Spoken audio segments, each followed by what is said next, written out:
2021 সালে নন্দীগ্রামে 1956টি ভোটে হেরে গিয়েছিল একটা মুখ্যমন্ত্রী। আবার সেই মানুষই উঠে এসেছে, কিন্তু এবারে মাঠ বদলে গেছে। এবার লড়াই হবে মমতা বন্দ্যোপাধ্যায়ের নিজের ঘরের দরজায়, ভবানীপুর।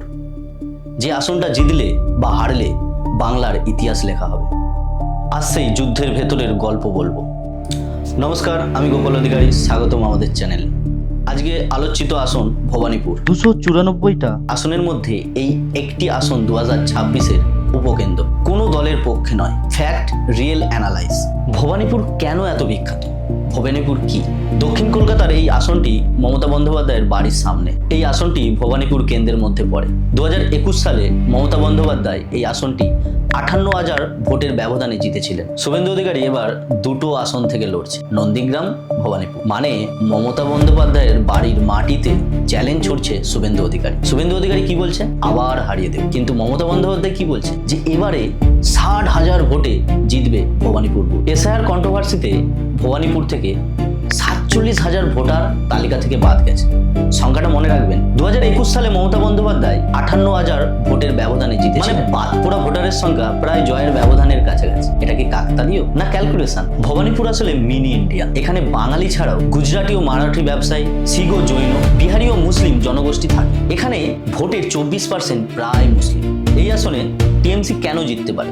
মমতা বন্দ্যোপাধ্যায় ঘরের মেয়ে এবং উনি ওখানেই থাকে। বিজেপি কেন জিততে পারে? হিন্দু ভোট প্লাস ব্যবসায়ী সম্প্রদায় অসন্তুষ্ট। এই আসনে মমতা বন্দ্যোপাধ্যায় কেন হেরে যেতে পারে? কারণ বাদ পড়া 47,000 ভোটারের মধ্যে 56% মুসলিম, যারা টিএমসির ঐতিহাসিক ভোট ব্যাংক। যদি এই ভোটাররা ভোট না দিতে পারে, তাহলে ভবানীপুরের ফলাফল পুরোটাই উল্টে যেতে পারে। শুভেন্দু অধিকারী এই আসনে জিতলে কি হবে? একসাথে তিনটে ধাক্কা। 1, মমতা বন্দ্যোপাধ্যায় নিজের আসনে হারলো। 2, মমতা বন্দ্যোপাধ্যায়কে সিএম হতে গেলে অন্য আসনে জিততে হবে।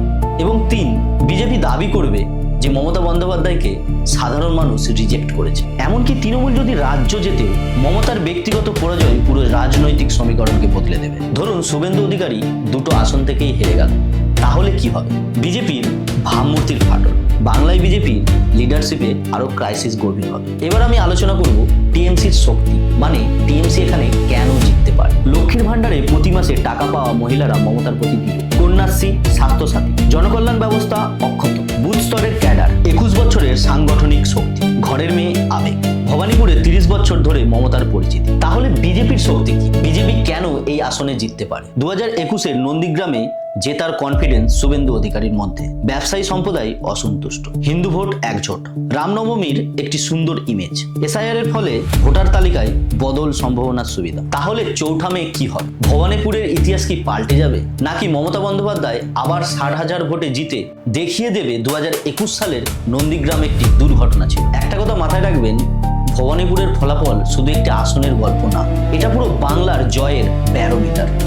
নমস্কার, আমি গোপাল অধিকারী। আমাদের ভিডিও ভালো লাগলে চ্যানেলটিকে ফলো করবেন, একটি লাইক দেবেন এবং এই বিষয়ে আপনাদের কি মতামত সেটা কমেন্ট করে জানাবেন। দেখা হচ্ছে নেক্সট ভিডিওতে।